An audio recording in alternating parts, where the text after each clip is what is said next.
Subscribe कीजिए अपने भक्ति चैनल डिवाइन स्टोरीज को और जुड़े रहें आध्यात्म से। नमस्कार दोस्तों, आज हम ऐसे विषय पर बात करने जा रहे हैं जो हम सभी के जीवन में कहीं ना कहीं से जुड़ा हुआ है।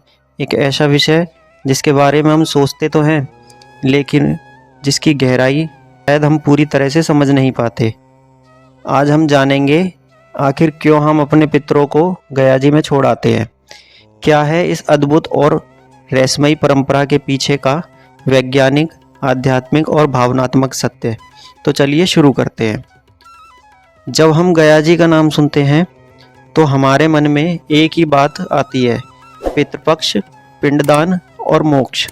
सदियों से ये माना जा रहा है कि गया जी में पिंडदान करने से हमारे पितरों को मोक्ष की प्राप्ति होती है।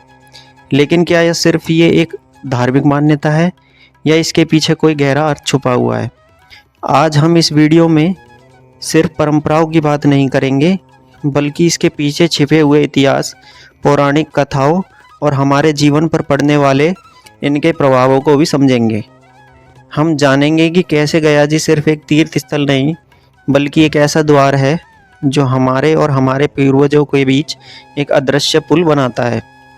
सबसे पहले ये समझना ज़रूरी है कि पितृ कौन है। हमारे पितृ हमारे वो पूर्वज हैं जिन्होंने हमें ये जीवन दिया है। हमारे दादा दादी, परदादा परदादी और उनसे भी पहले के लोग। शास्त्रों के अनुसार जब कोई व्यक्ति शरीर त्यागता है तो उसकी आत्मा विभिन्न लोकों से होते हुए अपने अगले पड़ाव तक जाती है। इस यात्रा में उन्हें हमारी ऊर्जा और प्रार्थनाओं की ज़रूरत होती है। इसी ऊर्जा को देने का एक माध्यम है पिंडदान। लेकिन सवाल ये उठता है कि क्या ये ऊर्जा सिर्फ किसी एक जगह से ही दी जा सकती है? इसका जवाब है हाँ, और इसी हाँ का नाम है गया जी। अब बात करते हैं गया के पौराणिक महत्व की। मत्स्य पुराण, वायु पुराण और अग्नि पुराण में गया की महिमा का विस्तार से वर्णन मिलता है। कथा कुछ यूँ है कि सतयुग में गयासुर नाम का एक राक्षस था। वो कोई सामान्य राक्षस नहीं था। वो इतना शक्तिशाली और तपस्वी था कि उसने ब्रह्मा से वरदान मांगा कि उसका शरीर इतना पवित्र हो जाए कि जो कोई उसे छू ले या उसके ऊपर से चला जाए उसे भी मोक्ष मिल जाए। वरदान मिलते ही गयासुर की शक्ति और बढ़ गई। वो जहाँ भी जाता लोग मोक्ष पाने लगते। इससे संसार का संतुलन बिगड़ने लगा। यमराज जी का काम रुक गया। तब सभी देवता विष्णु के पास गए। विष्णु जी ने एक योजना बनाई। विष्णु जी ने गयासुर से एक यज्ञ करने को कहा। यज्ञ के लिए गयासुर को अपना शरीर दान करना था। गयासुर मान गया और वह विशाल शिला बन गया। लेकिन यज्ञ के दौरान वह हिलने लगा। तब विष्णु जी ने अपने पैर से उसे दबाया। वो शिला ही आज का विष्णुपद है। शास्त्रों में यह वर्णित है कि गया जी वो एकमात्र स्थान है जहाँ पिंडदान करने से पितरों को सीधे विष्णु लोक में प्रवेश मिलता है। इसलिए ये माना जाता है कि यहाँ पिंडदान करने के बाद पितरों को बार बार धरती पर जन्म लेने के चक्र से मुक्ति मिल जाती है। गया जी में पिंडदान की प्रक्रिया बहुत ही वैज्ञानिक और आध्यात्मिक है। इसमें 3 मुख्य स्थल हैं, फल्गु नदी, अक्षयवट और विष्णुपद मंदिर। सबसे पहले पिंडदान करने वाला व्यक्ति फल्गु नदी में स्नान करता है। फल्गु नदी को यहाँ अंतसलिला कहा जाता है, यानी पानी अंदर से बहता है। यह इस बात का प्रतीक है कि आत्मा भी अंदर से अदृश्य रूप में ही अपना रास्ता बनाती है।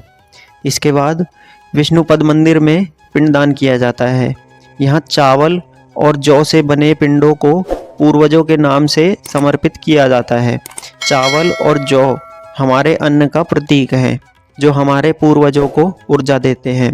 अंत में अक्षयवट के नीचे पिंडदान किया जाता है। पूर्वजों को हमेशा के लिए मोक्ष की कामना की जाती है। यह अक्षयवट इस बात का प्रतीक है कि हमारे पूर्वजों का आशीर्वाद हमारे साथ रहेगा। आते हैं हमारे वीडियो के सबसे महत्वपूर्ण हिस्से पर। आखिर क्यों कहा जाता है कि हम अपने पितरों को गया जी में छोड़ आते हैं? ये एक तरह की भाषाई भ्रांति है। हम उन्हें जो छोड़ते नहीं बल्कि उन्हें मुक्ति देते हैं। इसे ऐसे समझते हैं, जब एक बच्चा बड़ा हो जाता है तो माता पिता उसे दुनिया में खुद के पैरों पर खड़े होने के लिए छोड़ देते हैं, लेकिन इसका मतलब ये नहीं है कि उनका रिश्ता ख़त्म हो गया।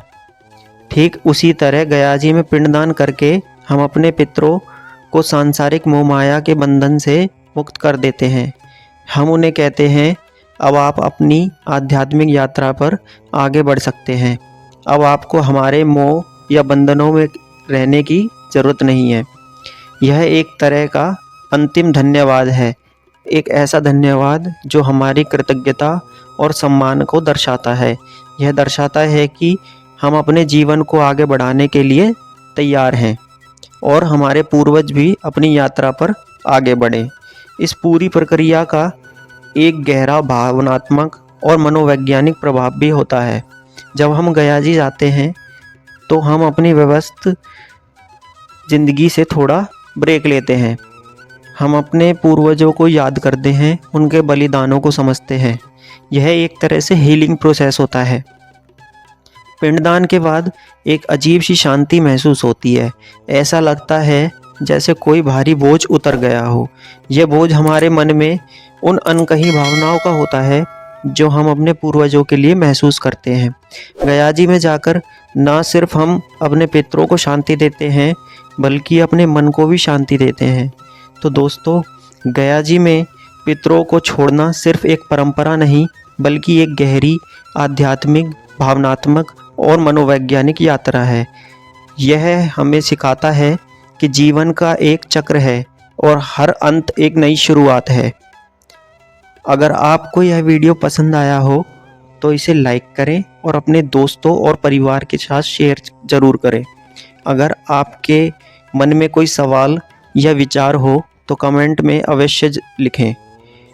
अगले वीडियो में हम फिर मिलेंगे एक नए विषय के साथ। तब तक के लिए अपना ख्याल रखें और अपनों का सम्मान करें। धन्यवाद।